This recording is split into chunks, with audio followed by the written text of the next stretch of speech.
Are New Year's resolutions good or bad? That's the question for the day. And I want to talk to you about health and fitness New Year's resolutions and share with you 5 things that will help you kickstart the year in the right direction so that you can crush your health lifestyle. Let's go. You are incredible. Your body has a purpose. Your life has a purpose. You were designed to live the best life possible.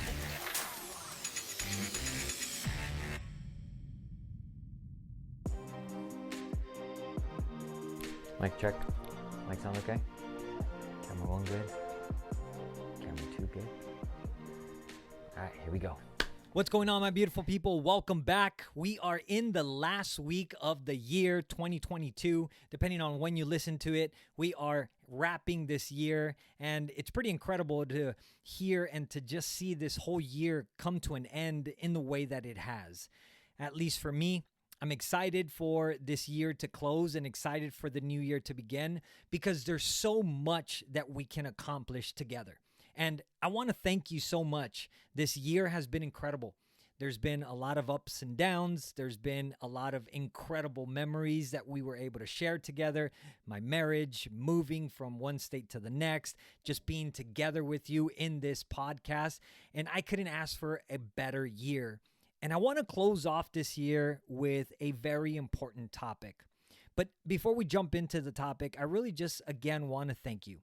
Thank you for allowing me to connect with you this year. Thank you for allowing me to bring value to you. And thank you for allowing me to just inspire and help bring hope in your health and fitness journey to help you get closer to achieving the life that you desire. You're listening to Listen, You're Not Defeated. And I'm your host, David Hernandez. And the purpose of each episode is to help you live a life of freedom through health in a simple, smart, and sustainable way. And look, we've got through another year. And I want to just thank you for those that have subscribed to my YouTube channel. And if you haven't already subscribed, you can do that by clicking the subscribe button. And you can also click the little bell so you can get notifications of all of our up and coming episodes. And if you've been listening to me and are listening on your favorite podcast station, I want to thank you. We've gotten a lot of views, a lot of amazing ratings on Spotify and Apple Podcasts. Thank you. And remember, if you aren't following, you can do that by clicking the follow button. Listen, You're Not Defeated, so you can get all the notifications of our up and coming episodes.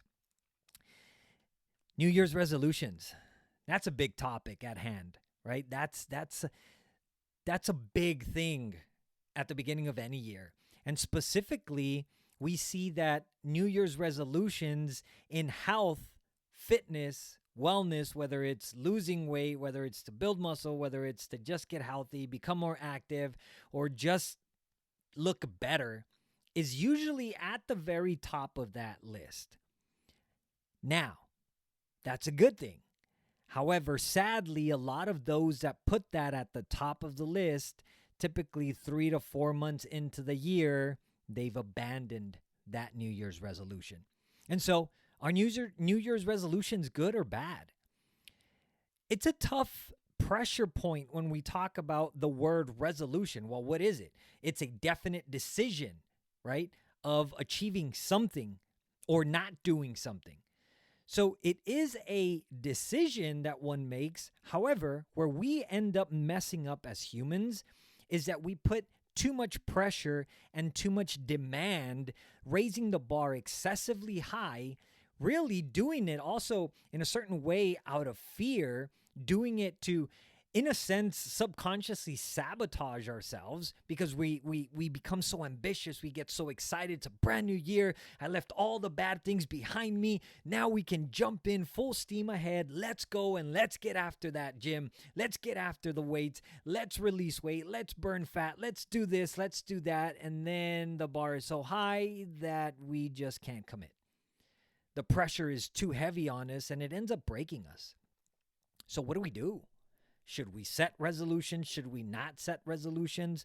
I have come to a place where I do not recommend pushing towards establishing New Year's resolutions.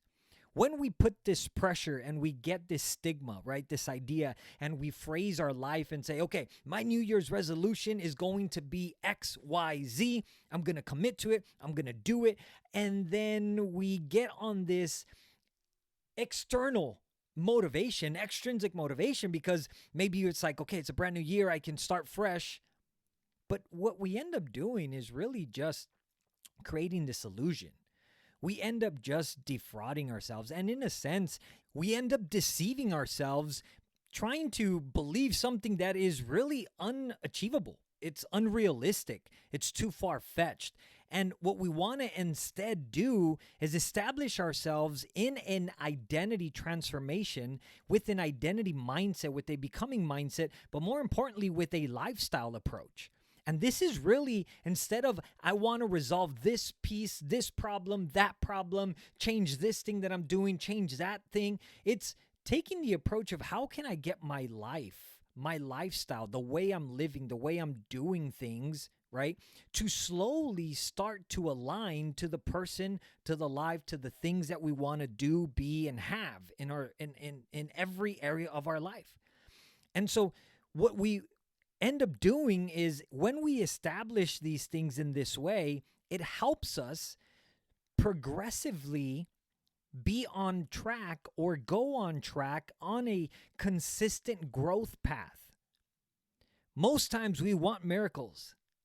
We believe that because it's now a new year, there's a miracle that can happen, or there's a miracle that awaits us, and that miraculously something is going to change in this year that is going to just switch something within us and make us change to now do something that we haven't been able to do for the past years, or commit to something that we truly haven't really committed to, all in, full life commitment, full identity commitment,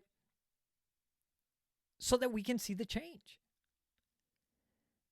So I believe when we're in this place of simply looking at resolving things, there's not really true transformation there. There's not really true commitment. Because in a sense, it also gives you an out. Well, I tried it. It didn't work. I tried this new thing, so it didn't work. So therefore, I guess then this is not for me. As humans, we tend to look for a justification towards something that we fear, towards something that we maybe don't even believe we can achieve it ourselves.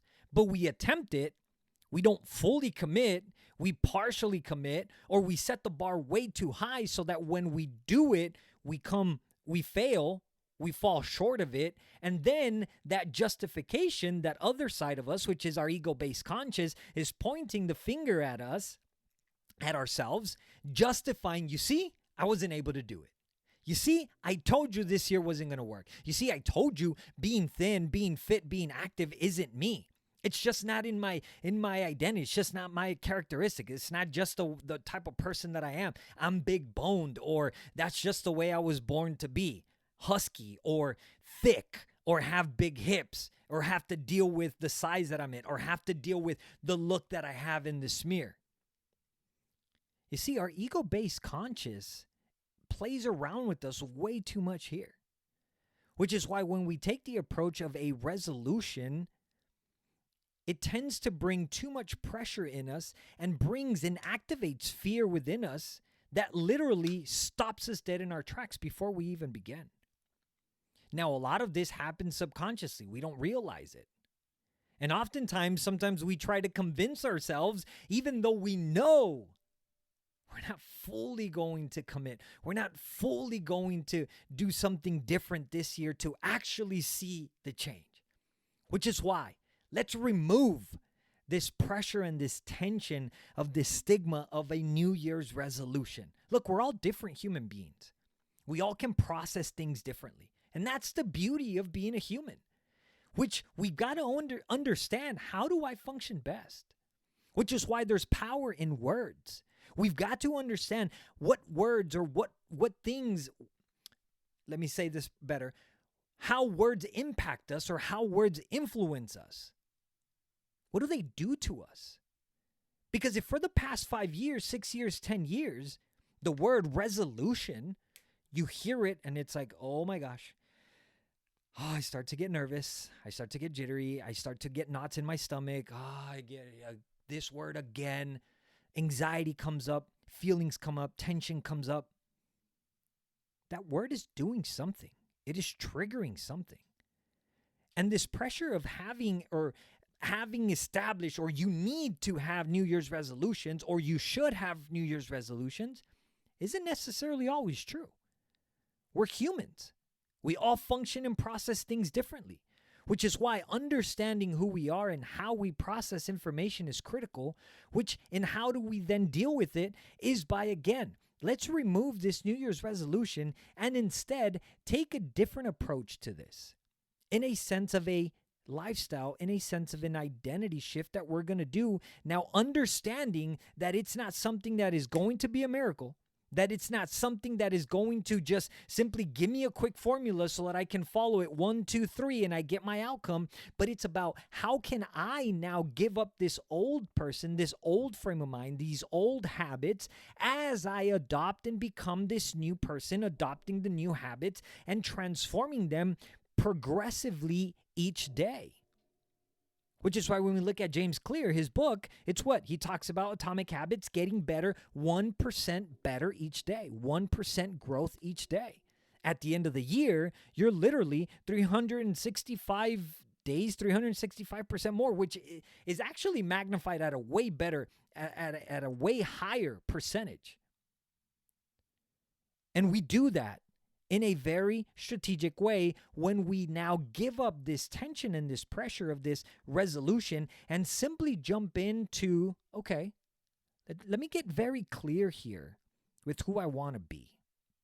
Which is why today I want to share 5 things that I want to invite you to evaluate and maybe take action on these 5 things so that we can get closer this year to that person, to that life, to the things you want to be doing in your life. Number 1, ditch the weight scale. Ditch the scale and ditch the weight loss mentality.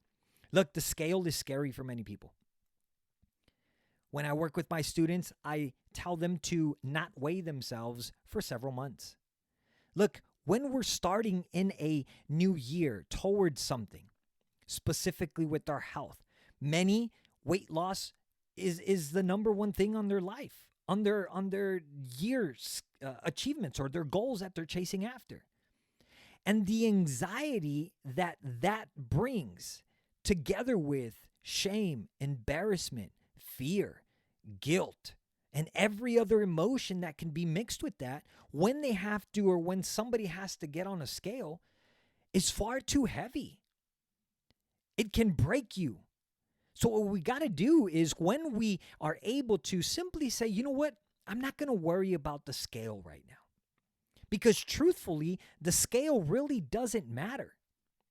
As at the beginning, when we are crafting out a health journey, your goal might be, I want to release, or in your terminology, it might be, I want to lose 100 pounds.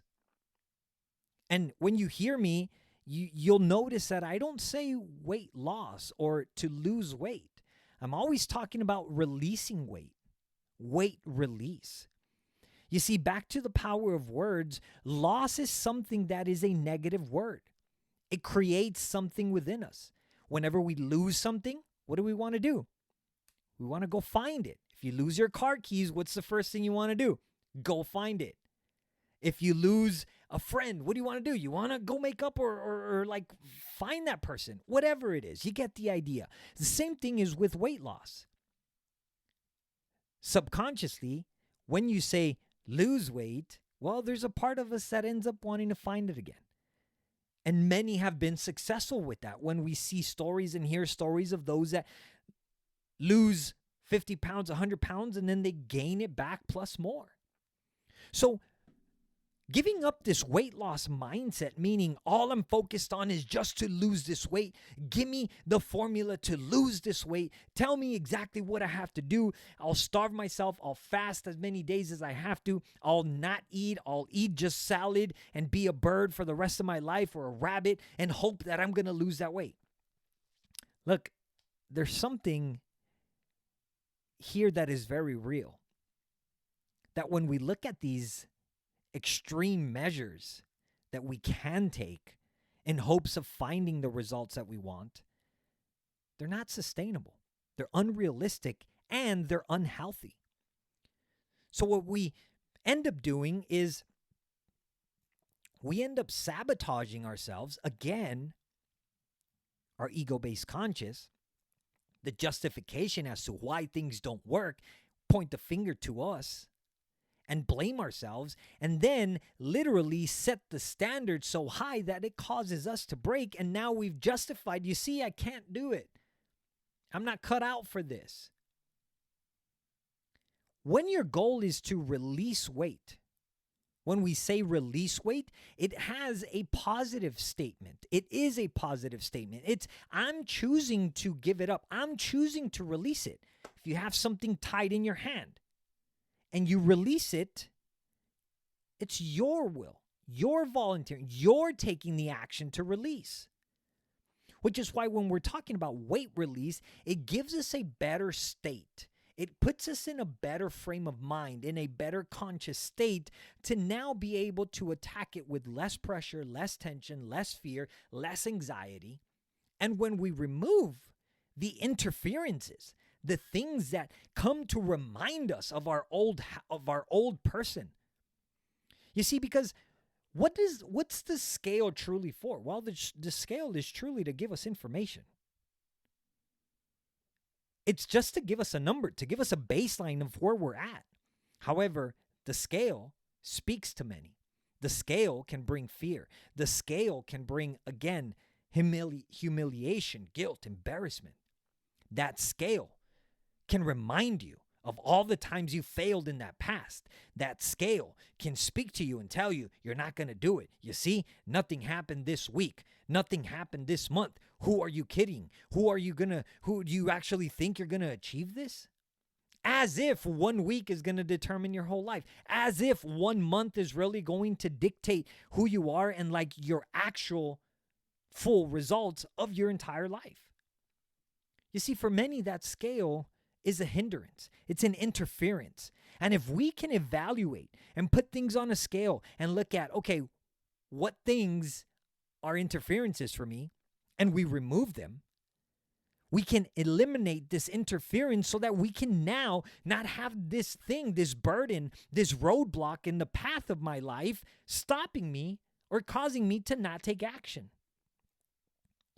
And when we give up the weight loss mentality in the sense of like, all I want to do is just lose this weight, and however we adopt instead an identity mindset, a becoming mindset of I am no longer this person, I am choosing to be this new person. I am this person. This is what I now believe about myself. This is who I am, which is why the I am statement is so powerful. I am this in spite of what I see, in spite of what I feel, in spite of what I think, in spite of what surrounds me. I am, and I speak as if from there.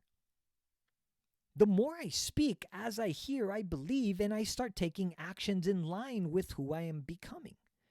Because weight release, the releasing of the weight that we want, is a consequence. It's a result that happens from so many other things of the identity and becoming.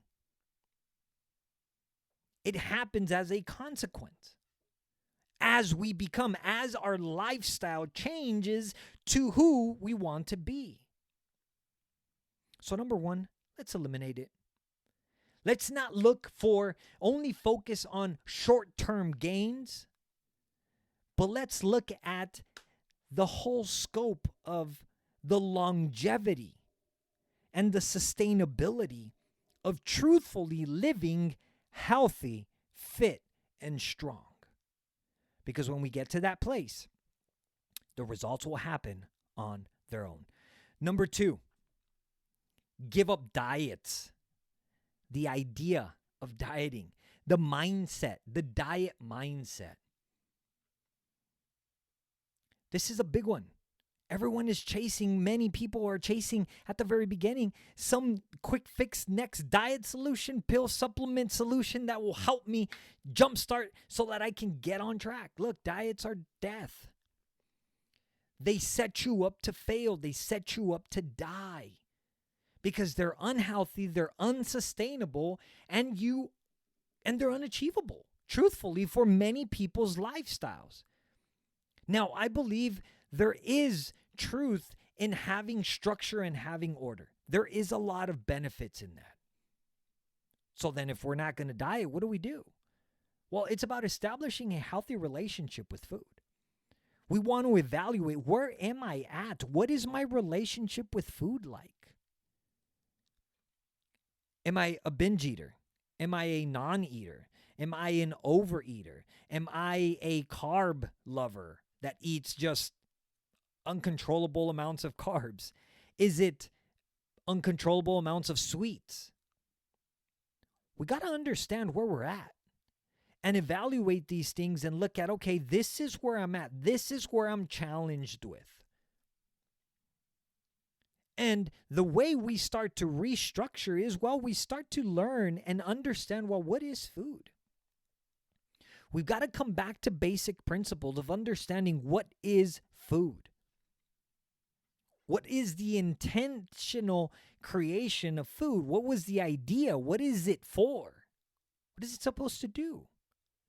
When we understand this, we can then evaluate, who do I want to be? And we can then start to understand in a clearer state, how does this person handle food?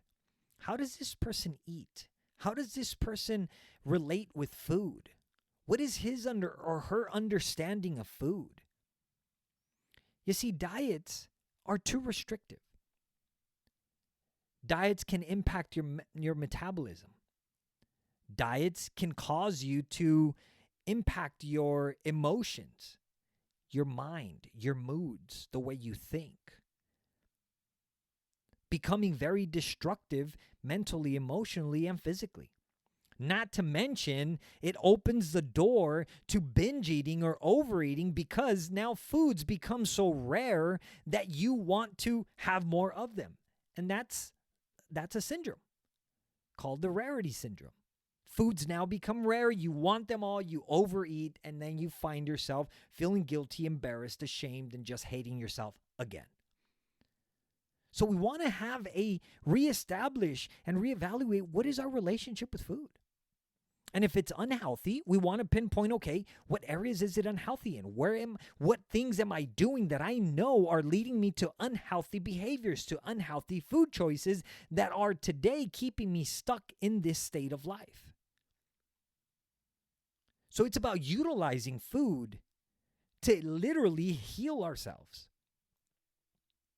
When we understand how food works, when we understand the principles that food is to nourish us, food is to send information to our body. When we put food in our mouth, it's literally sending information to our cells. It's sending information to our organs. It's sending information to our bloodstream, to our muscles, to all areas of our body. And that information gives it a code, and then it does something with that. So when we understand that food isn't to bring happiness, bring joy, to take sadness away, to make me feel good, or to be happy, or to lift up my state when I'm down. But food is fuel. It's nourishment. It's to send information so that my body can function adequately at its optimal to do the things that I desire it to do. Then we can start to look at food in a different way. Our perspective on food can drastically start to shift. And know that we don't need to be restrictive. We've just got to evaluate, what foods am I eating that I should be eliminating, or that I could start to eliminate, and start to replace them with better quality nutrients. Which is why, how do we start to achieve this? We want to focus on nutritious, dense foods. Nutritious, dense foods. Google, write that in. Nutritious, dense proteins, nutritious, dense carbs, nutritious, dense foods, and there will be a list.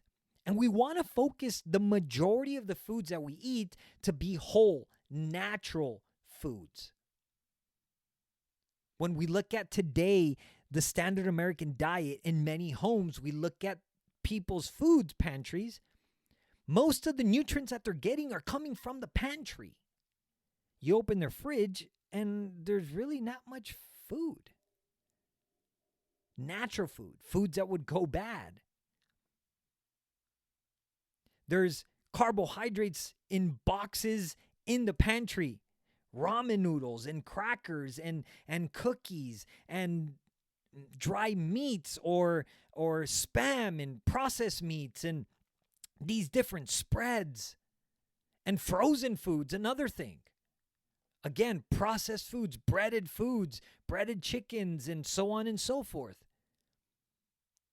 Our fridge should be loaded with nutritious, dense food that'll nourish us, that'll give us great sources of energy. Lean proteins, good proteins that'll help us stay strong, help our muscles be strong. Good lean sources of complex carbohydrates that can give us the energy that we need. Good essential fats that'll help us to think good, to think better, so that it could fuel our brain, protect our bodies, protect our organs. So we want to focus on giving ourselves freedom to enjoy food because I believe that we can eat all things. However, not all things or all foods benefit us. Based on who we want to be, who the life we want to have, is how we then have to start making the food choices in line with that. And understand that we don't need to also bring in the pressure and the anxiety of, okay, well, how many calories, how many carbs, or how many macros, or what do I do? What is the formula? Look, if you're into that, very cool. Look up the formulas and learn how to break down macros and use the Harris-Benedict equation and factor out exactly how much of each you should be intaking based on your calorie count, based on your BMI, and evaluate all that for yourself if you want. I think that's a great thing. But that's too much for many people. That's too much pressure. That's too much commitment. That's too much anxiety. That's too much restriction. So then, David, what do we do? Look, God gave us the most amazing thing that we can follow. Our body is structured in a very specific way. And our hand is equally proportioned to our size. And one of the closest things that we can utilize that can help us to establish better relationships with food, starting with the amount of food that we eat, now that we've spoken on what foods I should eat, but now how much of it I should eat, because they're both important. What foods am I eating? And then how much of it should I eat? They're both essential. So we evaluate that with our hand. And there's many resources online with that will teach you how to measure your portions utilizing your hand. For women, it's very simple. The standard is protein is the size of your palm. Carbohydrates is the size of a cupped palm. Vegetables or greens or fibers are the size of a fist. Right? Length, width, height, depth. And then your essential fats are the size of one thumb. The beauty of utilizing this formula or this system or this method is that your hand goes with you everywhere. You don't need to guess. You don't need to take a scale with you. You can evaluate, look at, that size, okay. And it's about guesstimating, right? It's not about perfection. It's about knowing that if I'm at least following some type of structure, I have some type of discipline here, I have some type of order in the way I'm eating, in the foods that I'm eating. Look, it's going to help us to become healthy. And the more I repeat this pattern, which is the key, it's about repeating this consistent process of what we're developing here. It will get us to the life that we want.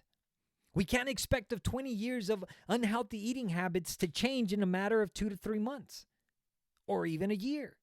It takes time and commitment, but the beauty is that the reward of it is so much more beneficial that it doesn't matter how long it takes here, my friends.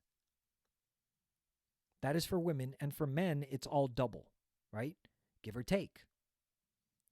2 palms for protein, 2 cupped hands for carbohydrates, 2 fists for fibers, and 2 thumbs for your fats. And then based on that, if it's too much food, then you start taking away, right? We now start to develop and get control of our own health here. It's about becoming independent with your health. That is what I teach all of my students. I teach them how to become independent with their health so that they know how to make the adjustments and take control of their life. Number 3, increase your NEAT. Look, if you haven't seen, I talk about this last couple of episodes. You can look up the topic. I talk about NEAT, and I break down exactly what that is. Non-exercise activity thermogenesis. Just to give you a quick recap, if you haven't watched it, you can find it somewhere here that will take you to that exact episode. But look, all it is moving more throughout the day. Non-exercise activity. It tells us there with the name. Things that you do that are not intentionally exercise. Going up and down the stairs. Sweeping the house, cleaning the house, moving things around, lifting a box, sitting down and standing back up, right? Going for a walk. All of these things are non-exercise activity thermogenesis. They're non-exercise activity. You don't intentionally do it, but they're a part of our life. It's every other thing that you do, which it brings down to the principle, we want to increase your activity. The third thing you should do this year to get us on track to that health goal or to achieving that lifestyle that you want in terms of health is to become more active, finding ways that we can increase movement in our life because movement is medicine. Movement heals. Movement, the more we can move throughout the day, we are increasing our probability and our ability to burn more calories throughout the day.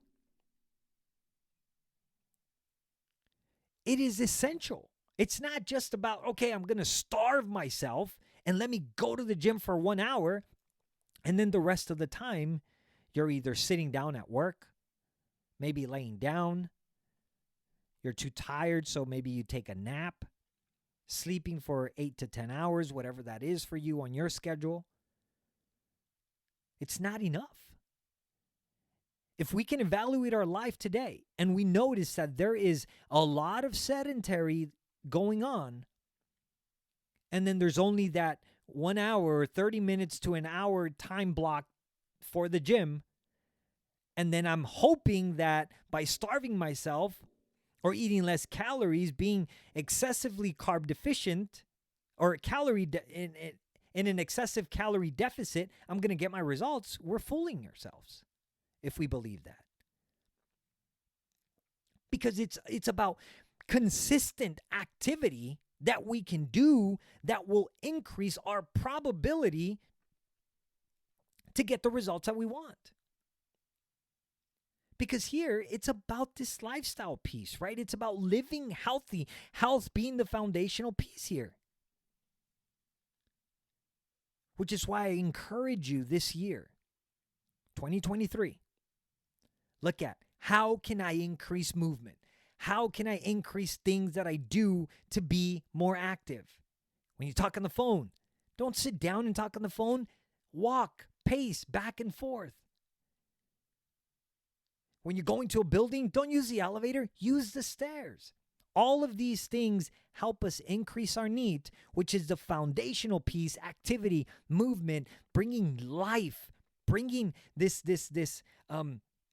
medicine to our body that is going to help us live life a healthy way, but more importantly, give us longevity to achieving what we want to achieve. Number 4, I say, but now the question is, will you say the same? I say eliminate sugar if you can.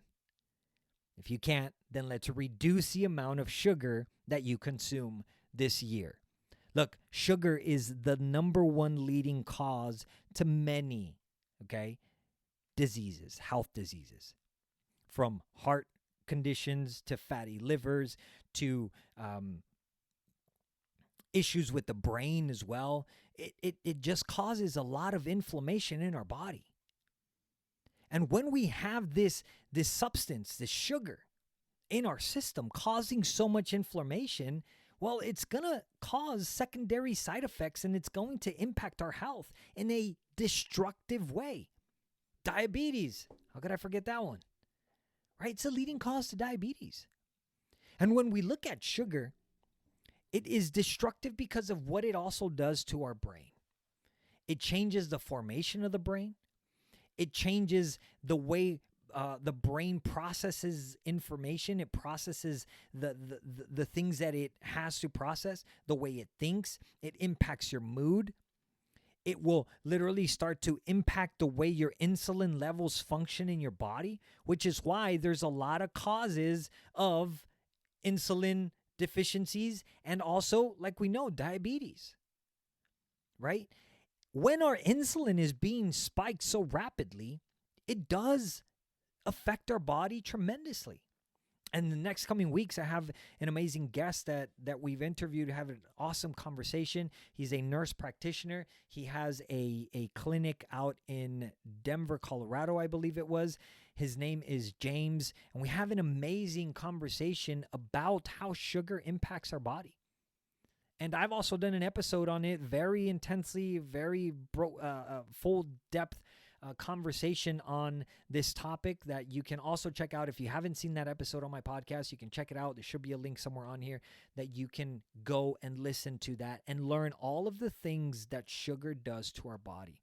But look, my friends, we really don't gain much from sugar. And when I say sugar, I'm talking about added sugar.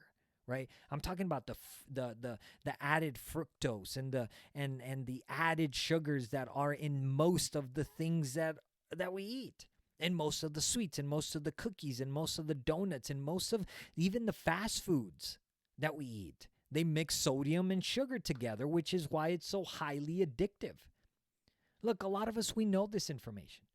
But I really want to encourage you, let this be the year that we can start to get on track to detox ourselves from sugar. And if you want to learn how to do that, I've got an amazing detox series that I utilize with all of my students. If you would like the information on how you can also get this insight on how to detox, drop in the comment section right there. Let me know, detox, and I will get you a copy of this amazing resource. But look, the moment we start to detox ourselves with sugar, we're going to reduce the inflammation in our body. We're going to reduce the inflammation in our gut. It's going to process things better. We're going to eliminate all of this stress in our gut, in our digestion, in our colon. Look, sugar even causes colon cancer. And there's a lot of these things that we can control. We control how things impact our body by either consuming them or not. So this year, I highly encourage, let's reduce our sugar intake. And if we can, let's eliminate it. Look, there's going to be some withdrawals probably. The first week, the first 2 weeks are going to be tough.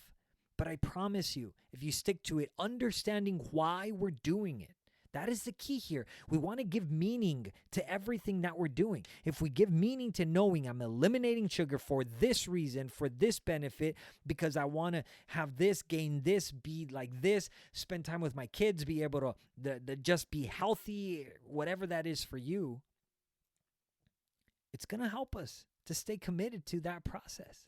It's going to help us to not quit and not give up. So if your leading source of energy right now is sugar, we want to reevaluate that. And let's change the game plan so that we can use different sources of sugar to help us with that, one being fruit. It's the best source. It has fiber. It doesn't hit our bloodstream as strong, so therefore it takes a slower, steady state in our body, and our body's able to utilize that glucose. And it helps us also with the nutrients and the benefits that we gain from it.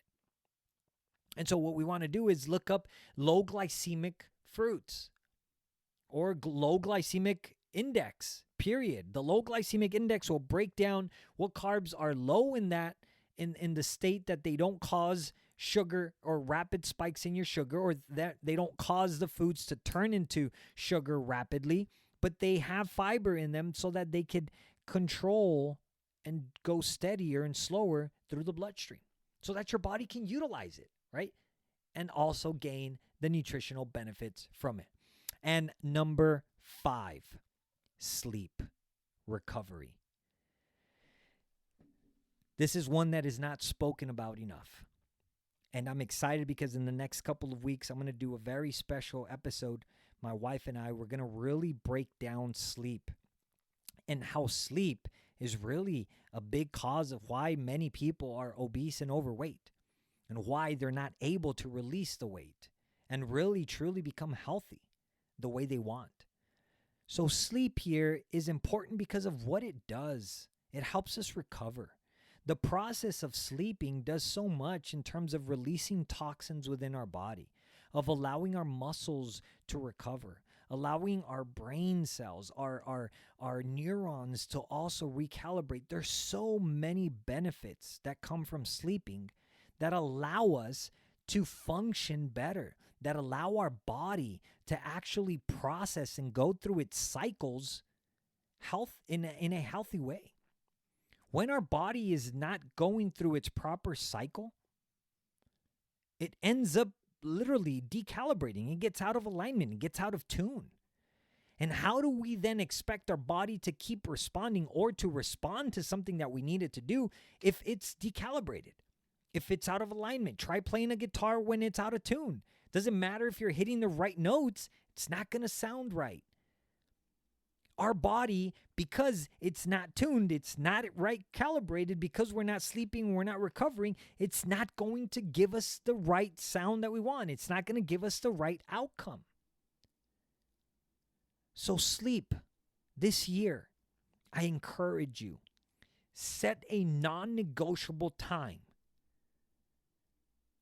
that you can say 6 hours, 7 hours, and the recommended is 7 to 8 hours. Right?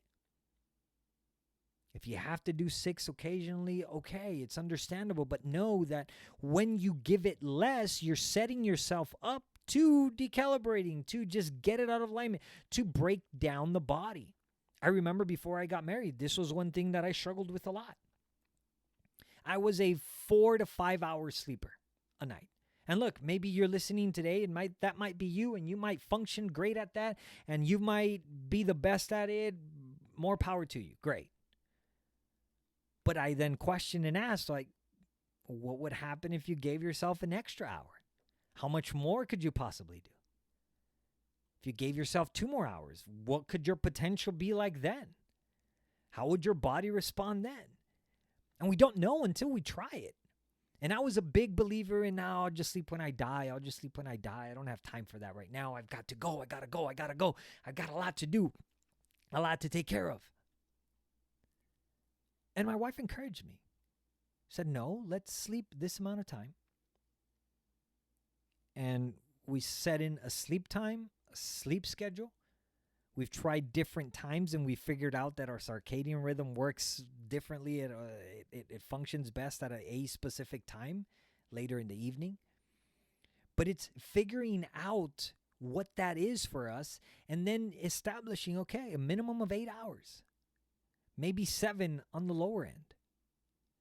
And I promise you, the recovery, the way I've felt in my body, especially dealing with nerve pain and dealing with neck pains and just dealing with so many bodily effects that I've had because of the viruses that came down on that I came down with in 2018 and all the things that I've been going through physically. It has made a tremendous impact because now I'm allowing my body a chance. I'm giving my body a chance to recover.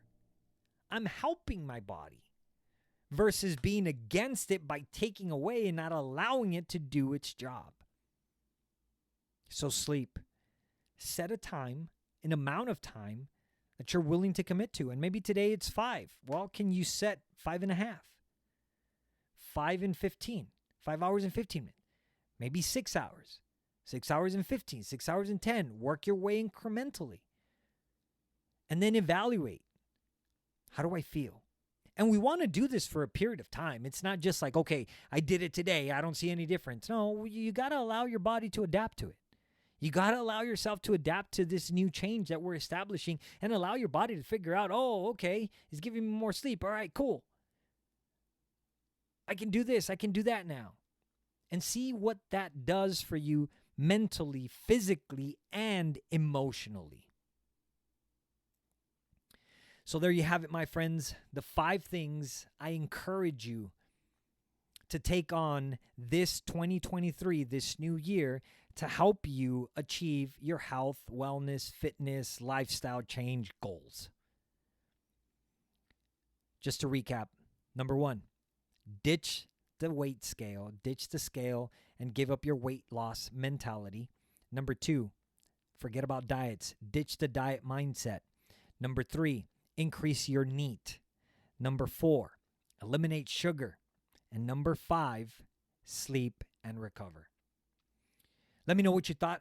Hope this was helpful. Drop in the comment section there. Give me any insight. Give me your thoughts. If you have any questions specifically to what we talked about today, drop them in the comment section there. Or you can also shoot me an email, david@davidhernandez.co. david@davidhernandez.co. I want to be here for you this coming year and just help you through this entire journey. And if you want that resource on sugar detox or any other resources that you might be needing, check in with me. I might have a resource that can help you.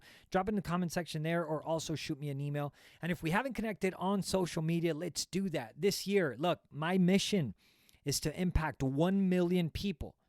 I want to help 1 million people live a life of freedom through health in a simple, smart, and sustainable way. And I can only do it with your help. So share this podcast with somebody. This coming year, we're going to start bringing even additional YouTube videos. We're going to bring some reaction videos. We've got a lot of awesome things lined up. So if you haven't already followed me or not following me on social media, do that. You can find me on my handle at Dave K. Hernandez. At Dave K. Hernandez. You'll find it somewhere here on the screen. And also, if you haven't subscribed to my YouTube channel, I recommend you do. This year, we've got a lot of things planned, and it's going to be awesome.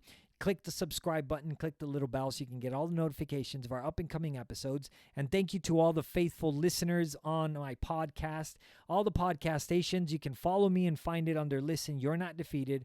And you can do that also by clicking the follow button so you don't miss an episode. My community as well. You can join that every Friday. Look, this year I want to grow that community greater. And we can do that together. So share how people can connect and be a part of the community by joining the free Friday trainings. Share that with somebody. You'll find it there in the description. There's a link there. Click that link. It'll give you all the information on how you can join every Friday, free Friday trainings, 8 a.m. Pacific Standard Time, 11 a.m. Eastern Standard Time. Look, I want to keep bringing value. This year, I'm committed to bringing more episodes jam-packed with more value, and I want you to be a part of it. Happy New Year, everyone. Thank you again for such an incredible year. I couldn't have done this without you. I can't do what I do without you. Thank you for listening. Thank you for tuning in. But more importantly, thank you for allowing me to bring this into your life and to sow value into you. You are incredible. Remember that. Thank you so much for an incredible year. Enjoy, be safe, have fun, and we'll see you next week. Remember, every Tuesday, I have a brand new podcast episode for you to listen. Remember, you are incredible. Thank you so much for tuning in. I will see you on the next episode. Go out, crush it, and live your best life. I'll see you. Peace.